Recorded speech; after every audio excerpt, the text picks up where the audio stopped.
This is how to buy internet data with my MTN NG app. All right, it's owned by MTN. So if you don't have it, install it on your iPhone or your Android.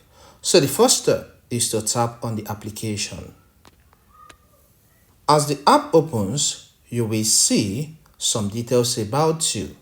Okay, for example, they have greeted me, hey, hello, Godwin Richard. All right. Then the next step you need to take once you're on this page is to tap on the buy data button. Once you're on this page, buy from self will be selected. Okay. If you want to buy for somebody, tap on buy for others. But here I want to buy for myself.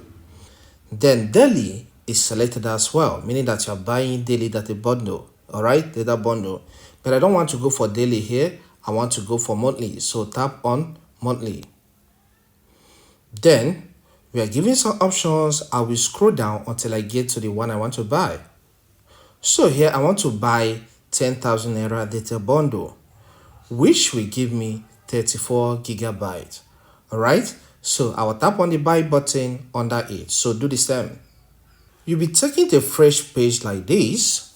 Auto renew is turned off and my phone number is shown but is hidden for security reason. Under that, you will see pay with airtime, pay with Momo, PSB and other options including bank transfer and card. But here I want to pay with airtime, meaning that I have airtime worth 10,000 naira already. So I will tap on that pay with airtime. So you select your option. And here it says successful, meaning that went through.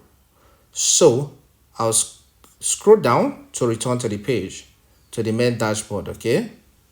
So what I will need to do is to tap on go to home. And here am I on the home.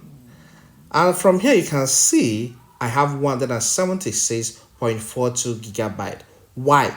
Because my previous data that expired has been rolled over. I'm still enjoying the 7 days grace period. So everything is added up. If this content helps, consider subscribing, hit the like button and leave a comment in the comment section. Thank you and see you some other time.